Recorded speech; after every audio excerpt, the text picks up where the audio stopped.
Hi everybody. So today I am going to be introducing how to paint a landscape. And before we get started, you want to make sure that you have all of your materials ready to go. So first off, you want to have a rag to be able to dry your brushes and wipe them off. And you also want to have a receptacle to put your water in to dilute your paint as you're painting, and of course, your canvas or your board. You want to have a clean surface, and you also want to have your palette. So here I am using a piece of palette paper, and what I'm going to get started with first is just having my landscape ready to go, my landscape image, and I want to decide whether or not I'm going to go portrait, so long ways vertical or long ways horizontal. You can decide that as you're looking at your image, of course. Is it longer on the horizontal or is it longer on the vertical? In this case, the image that I'm working with is longer on the horizontal. So I am going to go landscape length, so lengthwise horizontally. And what I am going to show you, so I'm going to put a few things aside so that my area is clean, and I'm going to actually go fill up with water real quick.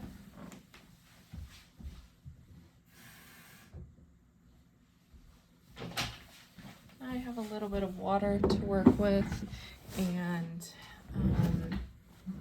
what we're going to start with is the imprimatura, or the underpainting, and that's just a light stain that we want to be able to have a neutral tone. Sometimes it's easier to see your lights and darks if you have a neutral tone down. And I'm just going to do the traditional burnt umber, so I am going to take the burnt umber, just going to put a little bit down onto my palette. And so you want to get somewhat of a wide brush so that you can cover the entirety. A wide flat brush is good. The flat brush looks like this, and we're just going to do a really loose stain on the surface of this whiteboard. Now remember that your board should have some kind of primer on it, so generally what is used is gesso, which is a white paint, white primer. And so I'm just going to throw a quick stain on. Notice I'm dipping my brush in some water and then some burnt umber. So I have this stain here. Keep dipping water. You want it to be pretty diluted. Can be kind of messy. You want to get it somewhat even, but my board's it's pretty loose, so it's kind of sliding around. For some reason I got a little blue in there, but that's okay. I'm really just getting a neutral tone down. You can go the other way if you want to, but I'm just getting this kind of neutral tone. So I'm not just going straight on white. Another reason you want to get this down, want to get an initial stain or underpainting down, is so that you don't end up seeing the white canvas shining through at the end, because that can kind of ruin a painting if you see those little bits of canvas coming through. And of course you guys for this project are working with boards, with wooden boards, and so you really, the wood can actually soak up that paint. So you want to have a primer, and then, but yeah, if you have that primer on, that white's going to shine through if you don't get paint all on there. So what I have right now is my primary colors, and we're going to use those in a little bit, but actually what we are going to do is start to lay out our darks and lights in the landscape. And within that, you want to have a basic outline or area where your contour lines are. So what I'm doing is taking this thinner brush. This is a really small flat. It's close to a liner, but it's got a little bit of a flat tip on it. You can use this, or you can use actually a liner that is a lot thinner and round. It's a really small round. This is a 0. But you can do either. So I choose to do this because then I can have a flat area to put in my darks and lights. So now that I have a stain on this, it dries pretty quickly. I'm going to use burnt umber still. So the pile that I have, it's a little bit diluted, and I'm just going to get my contour lines in. This is where you can decide if you want to do a pencil like really lightly, or if you want to just go for just getting your loose outline with your paint, with your burnt umber. So I want to go in with my burnt umber and just get my basic lines.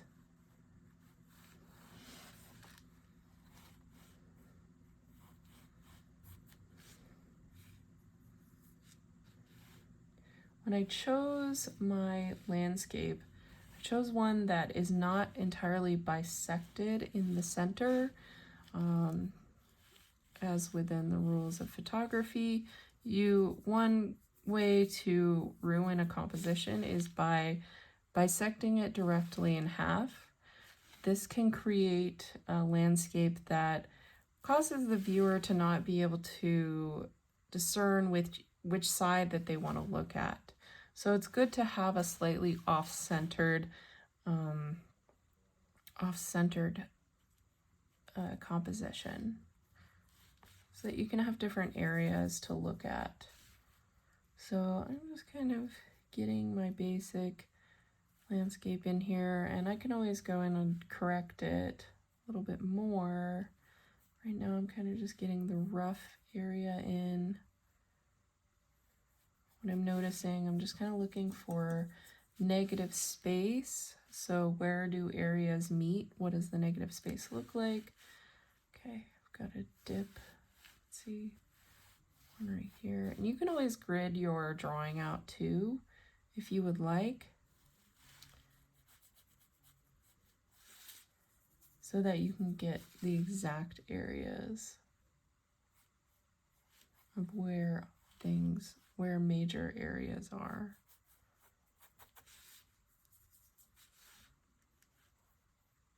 So I'm just looking for the contour lines of where the horizon is, where the land meets the sky, where land meets the back of the mountains. Just getting a general divide in here. So as I'm getting my contour, let's see here.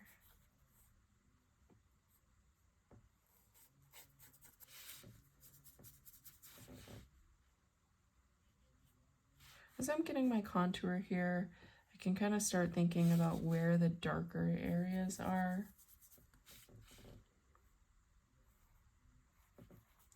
And start blocking some of that in. So I know there's a darker area over here. So I'm gonna do what's called, well, I'm gonna start getting my tonal underpainting in. So the tonal underpainting is where you can decide where your lights and darker areas are going to be. This helps set the stage for the future colors that you're gonna lay in. That'll help you decide where you want to put your shadows and your highlights and your midtones. So I'm just using the burnt umber to get those basic areas in. And you can also use different size brushes. So notice I'm loading my brush up like so. So I'm using the flat end. I don't want to necessarily get paint all the way up here. This area we don't want to get, there's a band in there called the ferrule, and we don't want to get that too wet. It's not a huge deal if it happens, but we don't want to be soaking it all the time, as it'll get loose and ruin your brush. So I can dilute my paint by dipping it in the water. Here, just Kind of giving some, I notice that there's areas that are darker, but I can dilute my paint to get it lighter in other areas. You don't have to be super succinct about this part. You're really just getting your values down and your basic drawing. Got a little bit of water here.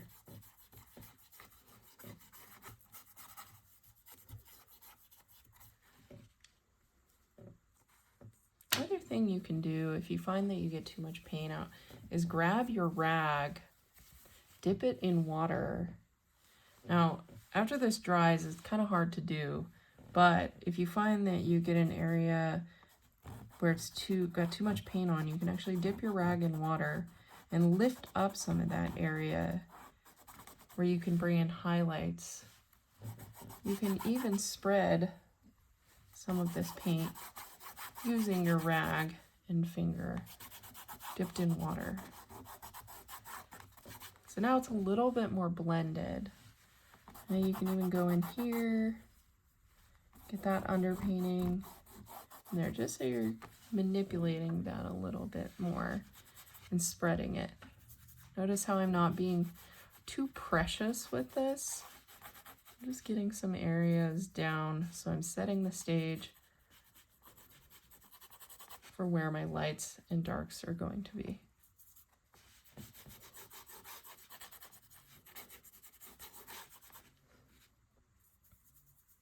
Getting some cloud area in. You can decide how detailed you want to get here in this stage.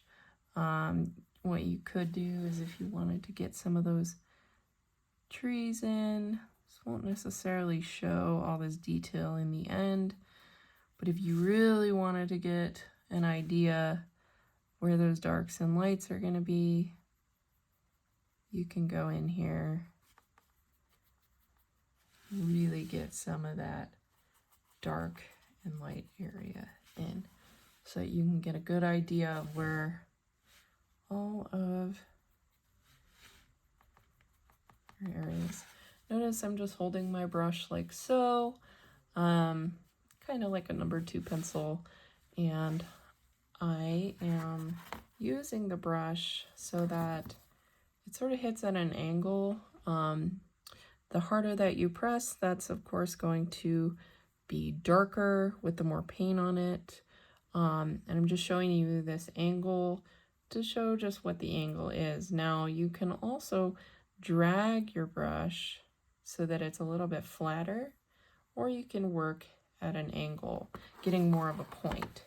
So of course that's the range of motion as you move your brush. That's going to give you different kinds of brush strokes. So I encourage you to play with your brush strokes as you're working with the brush, because that can make a huge difference. Another thing that I'm doing is just like for the trees, for example, I'm just doing this kind of back and forth, but you can use the flat of your brush to get some of these marks, like say for water. Let's see, I have this little area right here. But here's the shore. You can go back and forth here,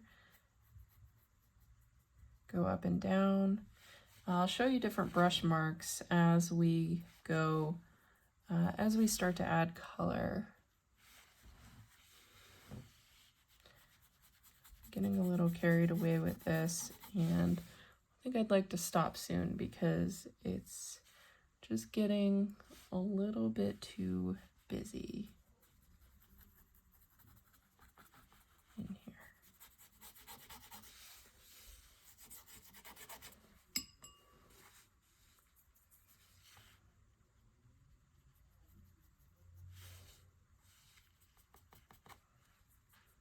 So kind of got some focal points here.